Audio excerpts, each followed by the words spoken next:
With us, it's time for us to dig into the issues in the news and a bit to critically analyze them and provide perspective. And one of such contentious issues has been the debate on the floor of the National Assembly on the tax reform bills.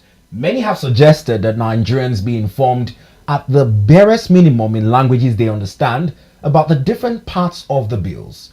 Whilst that is the case, even on the floor of the red chambers, with our well-read and finely educated senators, there was a contention between the Senate President and his deputy on the bill.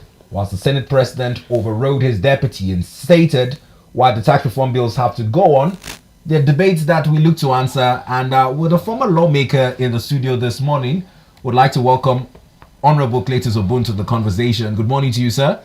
Good morning, and thanks for having me on this hot seat, putting me to deal with parliamentary leadership.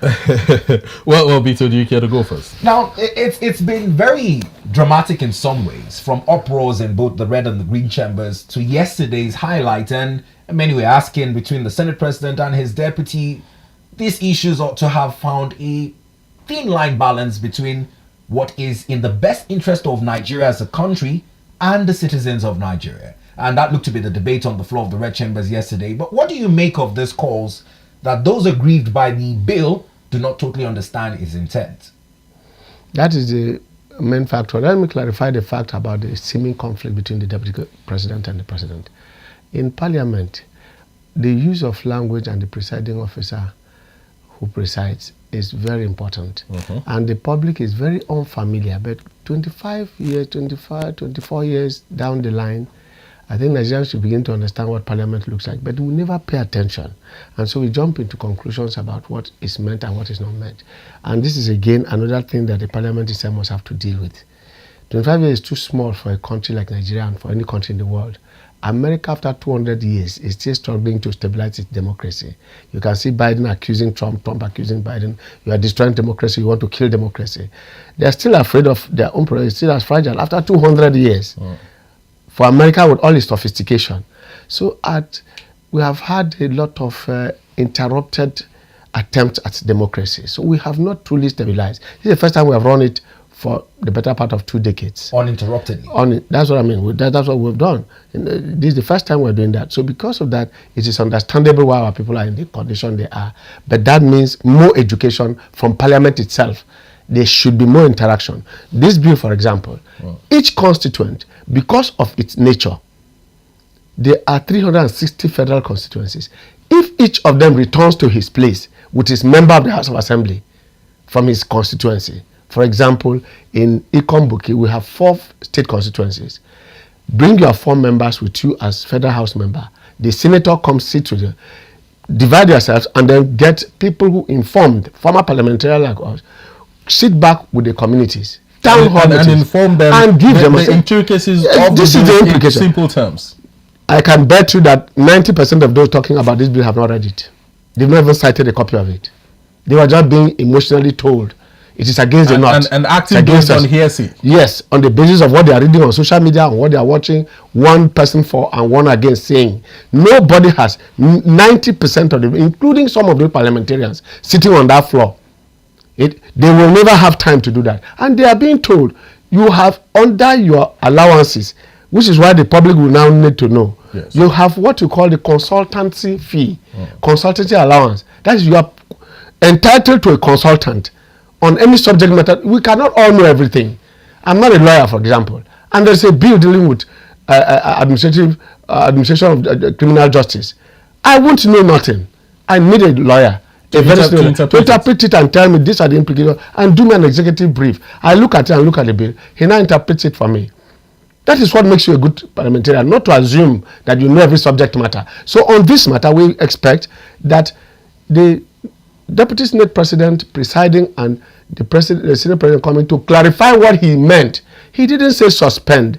He said for now, our committee is to interface with the presidential team. The presidential team led by the Attorney General of the Federation. He said so clearly on the floor. But the interpretation was that he said all legislative matter, because some people quickly who wanted the bill killed at this stage now felt they have gotten a leeway and misinterpreted the Deputy Senate President. When the Senate President now came in to clarify that we already formed this committee before today, And that is what the Deputy Senate President said. We have this committee that is to interface because once the objections were raised, we said, no, get back and do that. And it is the duty of Parliament to get everyone to buy in.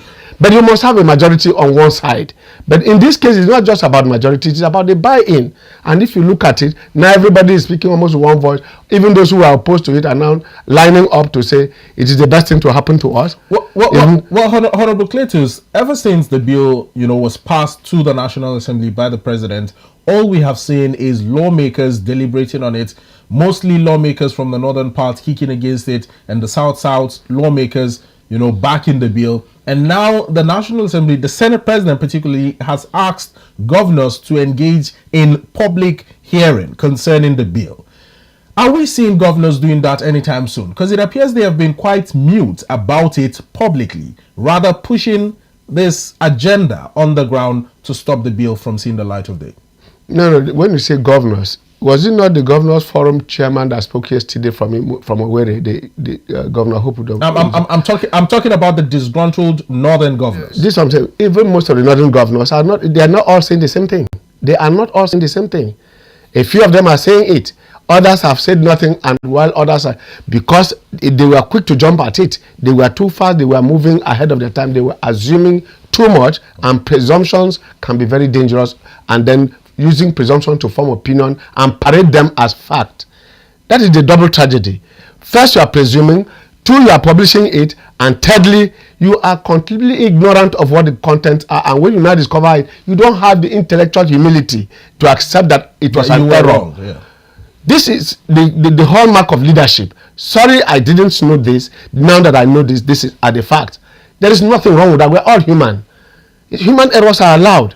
Look, when they gave me the first information, I didn't get. There's nothing wrong with Zulum. Is a professor. You should know that. Yes. As an intellectual, we're all academics.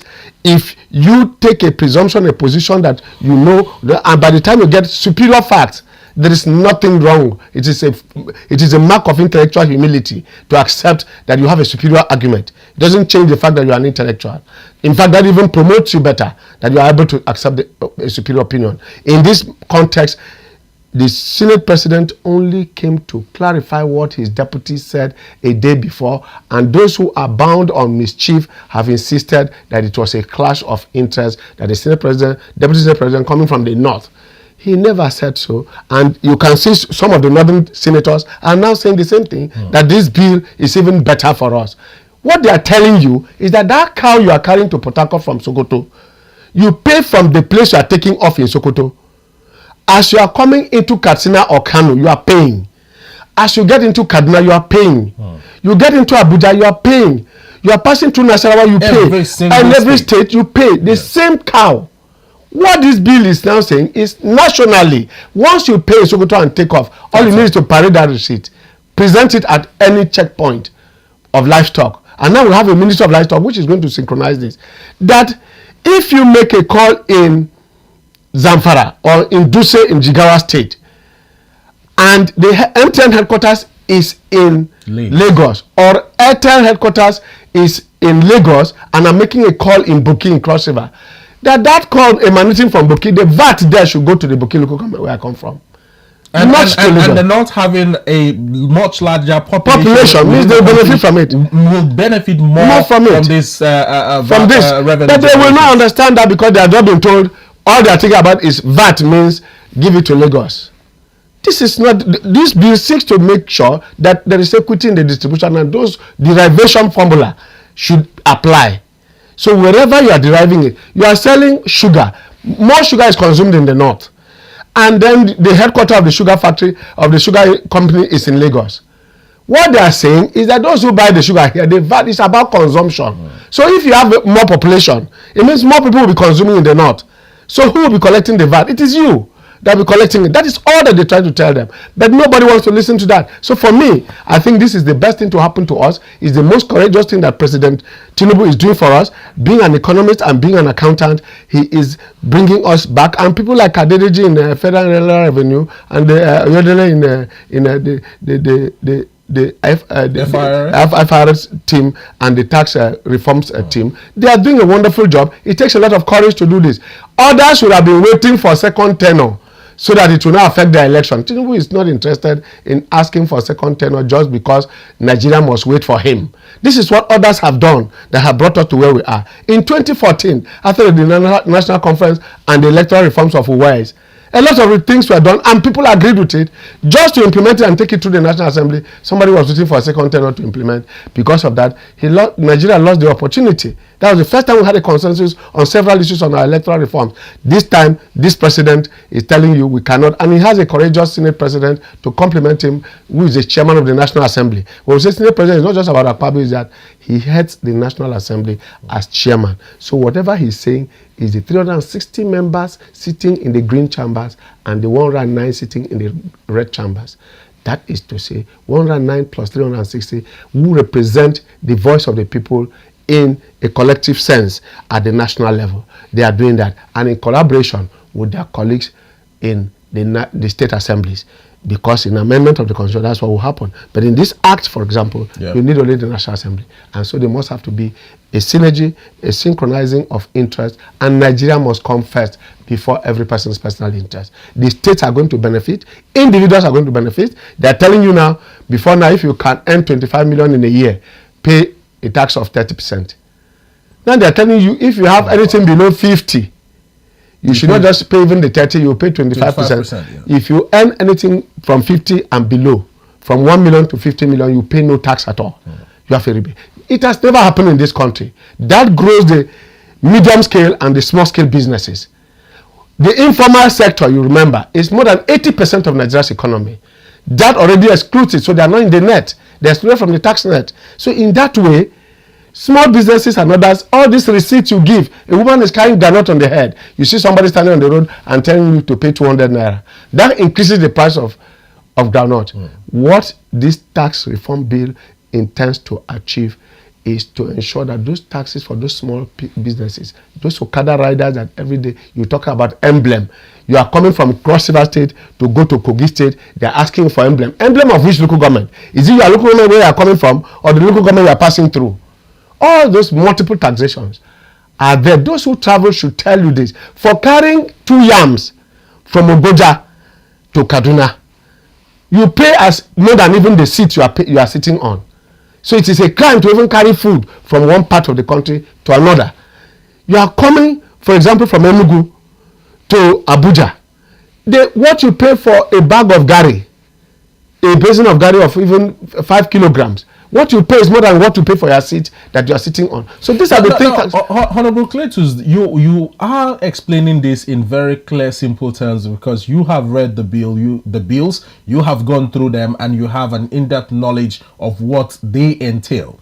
I took a look at the extensive document containing the bill, and I saw that it was almost 300 pages. More than 200 and something pages, close to 300, with a simplified version that has more than 20 pages. And not to sound like pessimistic in any way, but we know how Nigerians are. We find it very difficult to sit down, relax, and read. If people do not read this bill to have a clear understanding of it, a bill that is all over the place, accessible for everyone to understand, how do we ensure that people understand these things clearly, the way you are explaining it, that it is not against the people, but for the people, and to ensure that businesses thrive and they are not overburdened by the taxation system that has already failed them in the past? Now, simplicity. We have several layers of communication. And once communication, I don't like talking terminologies that should be talked in conferences. But let me try to, as much as possible, waterlize it. What ought to be done now? You have more than 10 media aides in the presidency. Yes. Every ministry has an information unit. Every ministry in this country, from the states to the local governments, they have an information unit which they don't ever use. They don't even fund. If you look at the funding of National Retention Agency, you'll be ashamed. So my friend Olilu is sitting down there. When he's supposed to go to, there's a program in Abakaliki, like it was 2 days ago. He won't be able to go because he doesn't even have the transport to go there. That is how bad it is. That is the same MAMSA we knew. That is now National Orientation Agency. That's the same MAMSA that we knew as National Orientation Agency under Akunyele. This is the same agency that cannot now Nigeria has Federal Radio Corporation of Nigeria in almost every state of the federation. They have NTA with the farthest reach of all TV stations, the first of its kind on the African continent, and should be in every village. They've now established even a satellite medium called the Star Times, which means everybody can afford it. It's cheaper than DSTV. Yet, Nigeria can mobilize at a moment like this. Now this is where we are. Now, Honorable, let's also merge it to the second issue in the news. But like you rightly said, the reach of NTA, which would require electricity to be in homes so that Nigerians can enjoy the viewership of such conversations and understand it, has now also been challenged by another intervention on the floor of the Red Chambers. The Senate, in its deliberation yesterday, was contemplating reversing the privatization of the power sector, and reasons being that $25 million has so far been spent on the most epileptic power grid collapse ever recorded in Nigeria's history. Now, it's important to tie these 2 points because, like you're saying, if this message needs to reach the intended beneficiaries, there needs to be as basic as electricity for them to gain this access. Should the Senate proceed with this reversal of the privatization of the power sector, do you think that it would further enable Nigerians access such information if there is steady power, or would it impede the progress made so far? This is motion without movement. We are on a baba's chair. Each time we had a hiccup, rather than deal with the solution, we are dealing more with complication. If you say that there is problem with the power sector and it's because of privatization, who did you privatize it to? The last regime entered into agreement with impossible clauses, what we used to call in those days IMF conditionalities, which makes it impossible for Nigeria to come out of the agreement without paying heavy fines. That is what is holding down the power sector, because they gave it to people who are grossly and manifestly incompetent, unqualified to run our power sector, just because they thought they had private interests and those interests were pecuniary. I can say so audaciously on national television, and if not, let them bring the agreement. And you'll be shocked that Nigerians sat and presided over those type of agreements, and today we are going through what we are going through. So it is not reversal. It is to take the bold step. Remember Cuba. Remember Murtala Muhammad in 1975. He nationalized most of the oil companies in the national interest. Castro told them we will no longer pay because we don't know how we even owe this debt. You are busy accumulating debt and saying we are owing the World Bank, we are owing IMF. How did we get it and what did we use it for in our country? And they went and get ahead and repudiated those debts and proceeded as Cuba and said, we have nothing to do with you. You won't find us around your corridors anymore. So this type of people should be treated like that. We refuse to do it because, first of all, you cannot benefit from a fraudulent deal. It was clearly fraudulent. So the National Assembly shouldn't bother about that. What they should bother is what they have done with the unbundling of the power bill and making sure that states can now participate. But this time around, we're not talking about bilateral relations in terms of business deals and all. We're not talking about the IMF or the Paris Club or any of this. We're talking about privatization of the power sector, which is being handled by mostly Nigerians within Nigerian fronts, surrogates. Nigerian surrogates. Those who you are claiming are Nigerians are surrogates. Show me their shops. Show me their offices. Batnaj is one of them. Look at what he has done with Aba. When you have such people, you won't have this type of failure. When you have such people, you won't have this type of failure. People who are acting as fronts, that's why I say it was built on fraud. Yes. So they are mere fronts for foreign interests. Portfolio carrying businesses who tell you we are from China, we are from... they own nothing and can do nothing and can perform nothing. So they just came here and signed papers and that was all they did. And we are saying we should be courageous enough to tell them we won't have any more of this. And then give it to our own people who are competent. And we are using Professor Naja as our star example of how to run a power sector. Now, what is the yardstick? It's also pertinent to point out that the president also envisioned the Electricity Act to empower states. We've seen Akwa Ibom, we've seen Lagos State, most recently with the governor, Sanwo-Olu, also signing the act into law and domesticating it. But the challenge is with the North again, where there's been large vandalization of some of these power towers. And people are asking the question that people who don't have any knowledge in how electricity operates would not know the components to steal from the tower. It's not like they were outrightly destroyed. Some of them were stolen items away, which where part of the reports given by the Prime Minister in terms of the replacements and why the cost is at 25 million. What does the Electricity Act do in states where there's no vandalization? Can we unbundle the national grid much like people are calling for? This is the point I'm making. Government in such agencies can only regulate and not participate. You can't regulate and participate as NNPC is trying to do. That's why we are running rings around the energy sector of fuel and petroleum importation, exportation, and refining in Nigeria. Because you can't regulate and pretend again to be a producer and be in the market, the same market. You will be screwing the market to favor you. It's naturally not possible. In the case of power now, if you have given the states powers, for instance, look at Gurara Dam. Look at the Gurara waterfalls. Yeah. Look at the one in Taraba, the power plant in Taraba. There are about 2 there. Then in Cross River State, you have about 3 waterfalls. So if you take hydro in Cross River, where you have comparative advantage, states surrounding Cross River, even up to Benue, Abia, Ebonyi, Akwa Ibom, will benefit from the Cross River State hydro projects from the Kwa Falls to Agbokum Waterfall to the Grotto in Obudu Cattle Ranch. You can get those things and tap water into that place and produce enough energy for them. You go to Lagos, look at that. Look at in the north, solar will do well because for 8 months out of 12 months in every year, you are having sunlight. So why won't you go for solar? Do you need anybody to teach you that? What our universities doing? Our universities of technology, what are they doing? Federal University of Technology, Mina, is one of the best rated on the African continent and in the world. What are we doing with it? At Tafawa Balewa University is also a federal technical university, University of Technology. We have several others. And the professors are there, the students are there, very ingenious. If you go and see what they are doing, all we need is to fund and tap into it. So I think that unbundling is just one policy statement you have made. The practice of it is not to get the states to walk the talk.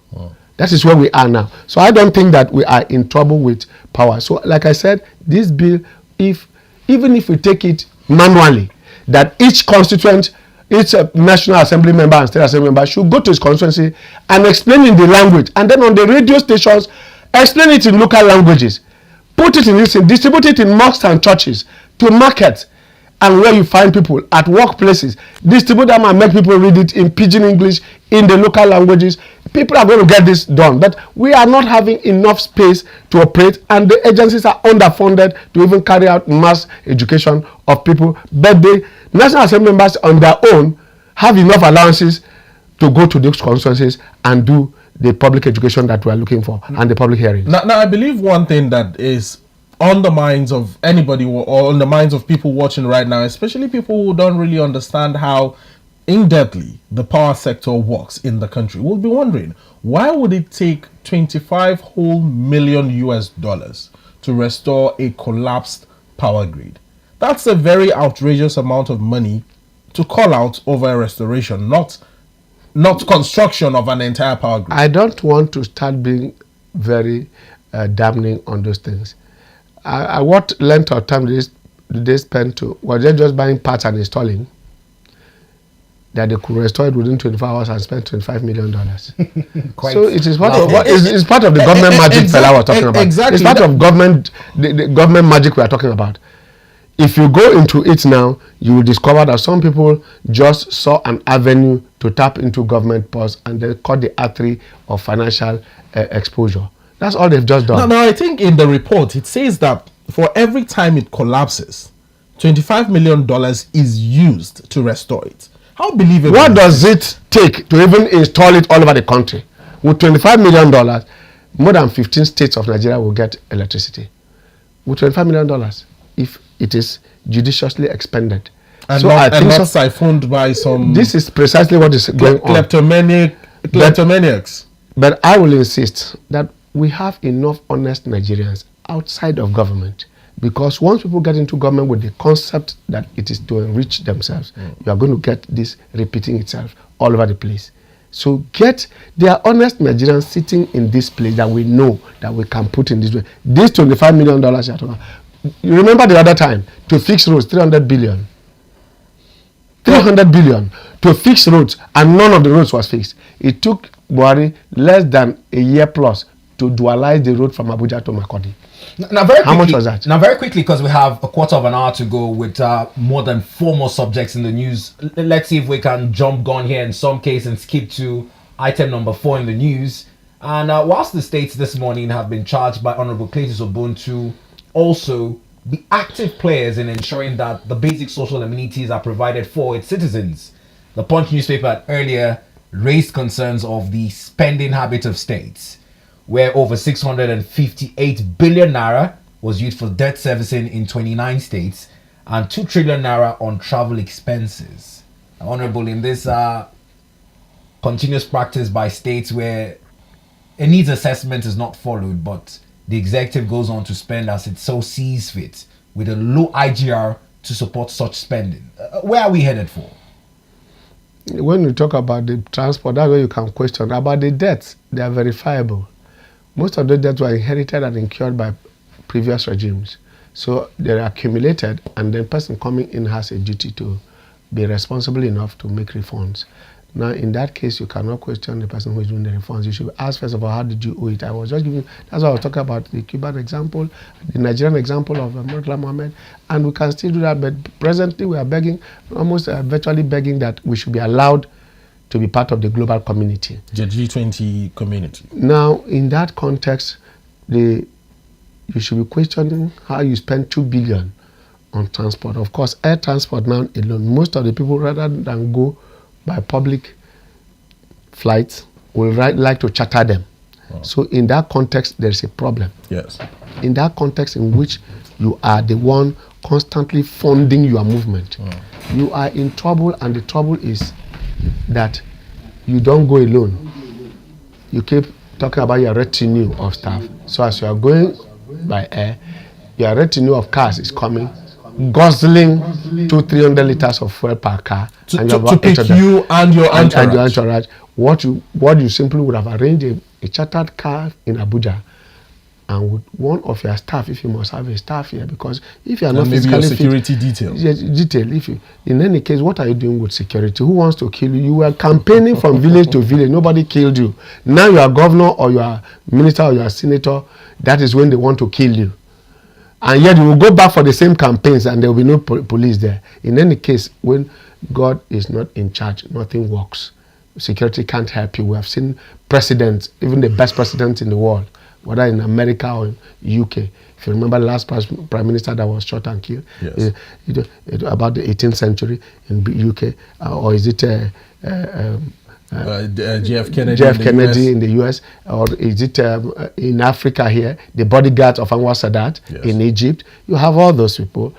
So Abacha sat here and nobody shot him on his own. So you don't go, Bola in his own bedroom, Harry Marshall. So security that comes at any time. So why will we go and bother ourselves with so much retinue of protection? Who protects more than God Almighty? You are just making yourself look very cheap and very unfortunately for us. But like I said, yes. One of the best things we can do now about state spending, that is not where the states spend their money. They have what they call security vote. What is security vote? Free money to spend. Nobody accounts for it. Exactly. That is what people should be questioning. We expect that with security vote, what that means is that you should have even vigilante. The police should be supported apart from what they get from national, given the peculiarity of each state. That and its security peculiarity in particular. You should now use that money to support it. Yeah. That's the meaning. Some governors don't even meet with their police commissioners. Some don't. I know some states in northern Nigeria and in South that even the commander, even the military formation in their state, they barely meet with them. It happens. And then it is only when there is crisis. Come and see you, come and DPO, come meet the area commander. They don't talk to them. And you want them to be optimal. How do they know they are supposed to be having? You remember at one time Mbu in Rivers State, where the governor wanted to preside over meetings that is supposed to be presided by the commissioner of police. And the man resisted it. That became a problem. So you find those occasional acts of executive rascality from the governors. But I think with time, people are getting to know that it is not in the interest of the state or the people that governors should become emperors and imperial in their conduct. Now let's talk about the annual fiscal budgets of these states that have, been passed time and time again throughout this year by different states.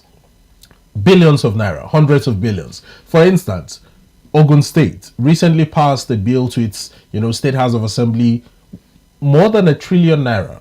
And the same Ogun State, if you recall, is the state that got Nigeria into that international trouble with the Chinese company that had to, that made a French court ground our airplanes in France, if you recall very well. If we have states setting up budgets worth hundreds of billions, and a state like Ogun State having a budget of more than 1 trillion naira, yet we are seeing debt servicing of just 29 states pegged at 658 billion naira with 2 trillion naira travel expenses each year. Now, this is just for 2024. Are we on the right track? And are these states going to continue borrowing this way to ensure that they service these outrageous budgets that they have? First of all, it is the height of financial irresponsibility to borrow to pay debts. You are digging a new hole to fill an old one. Robbing Peter to people. You do not borrow to go and pay debts. It doesn't make any economic sense anywhere. This is the kind of round tripping that we do, both in the banks and in the public sector. Fiscal policies are meant to be stringently followed. There are financial regulations. The NFIU, the EFCC, the ICPC, the financial regulations in our country are sufficiently stringent to tame and direct and guide this level of government expenditure, public expenditure. But what have we seen over the years? A complete subversion. What they are calling budget is a ritual. A financial ritual. If you divide the budget in Nigeria, you define it as a financial ritual intended to call public attention to how much is going to be looted or is available for looting. That will be defined as a budget. Because when a person is telling about 1 trillion and all he's expecting is federal inflows and never internally generated revenue. Or barely little internally generated revenue. Some states get zero. I know states that have not generated 1 kobo of internal revenue. In Nigeria? In Nigeria, because they don't even bother about it. Internal revenue is for the boys. It's for political patronage to those boys there. So whatever is collected remains in the pockets of those people. So it doesn't go into any government coffers. Remember, even at the national level, some agencies, example NNPC, and I keep maintaining this, NNPC, because the development and peace in Nigeria devolves around what NNPC does. Because it's all about what it generates. Yes. No president in Nigeria between 1999 and today, no president knows how much NNPC generates. Not the taxes they pay. They don't know. No president, even this president does not know. If he knows, let him tell Nigerians. NNPC has never been accountable to anyone. That's why I say it's a federal republic of NNPC inside the Federal Republic of Nigeria.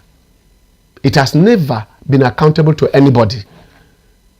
And why they keep retaining those who are in that place? What is wrong with taking an entire management staff from the deputies and take them out and make a clean sweep of that area? What is wrong? Some people are playing with Nigerians' heads. I don't believe that we lack. Why do this president have so much courage to do so much in other areas where people dare to even ask questions? He's taking steps. What is wrong with the NNPC? There's something wrong fundamentally with it. Because the price of fuel does not reflect what we have. The oil production is increasing. Our revenue is dwindling.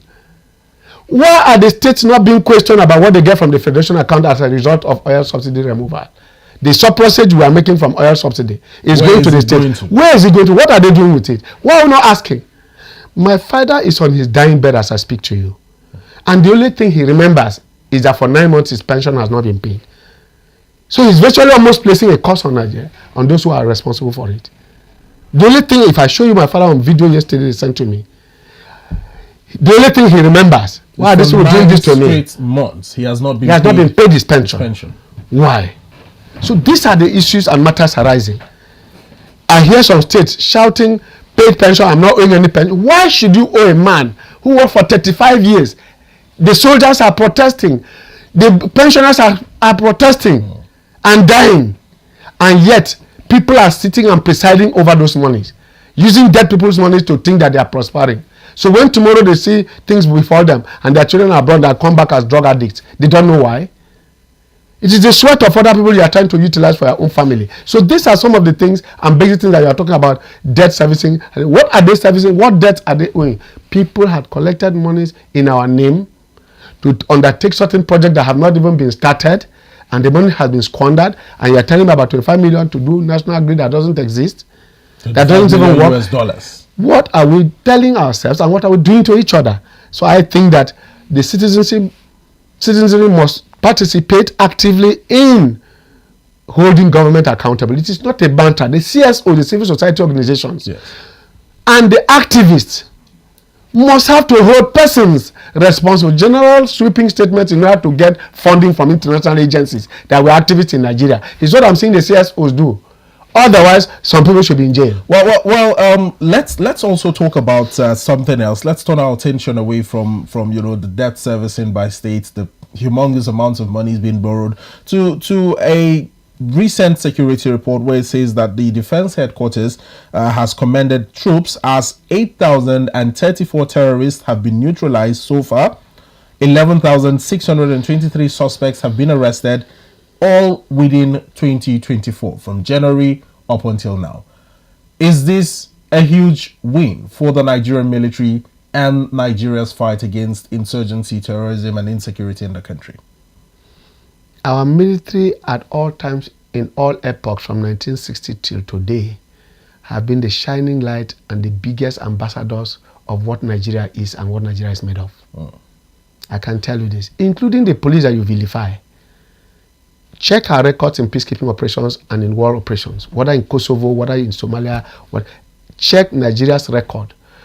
Now we are faced with internal crisis, and some people think that it is business as usual, or they must use it to make business and make money from it. And that is why most of the time you discover that most young officers are either transferred or neutralized by frustrating policies. I know 2-3 fighter pilots who are now outside Nigeria flying commercial aircraft because they were frustrated from the operations in the Northeast.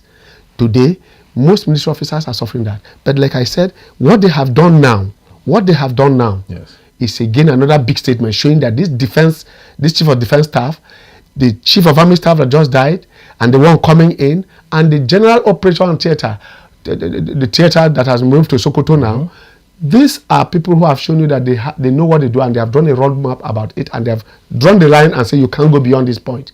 Southern Kaduna is quiet now. Kaduna Abuja Road is quiet now. The Northeast is going down. Then occasionally they come like cockroaches and then do a bomb and run back. Unlike before where they occupy and fly flags. They are no longer there. And people are telling you that we have not minimized it. It is not true to raise the false alarm.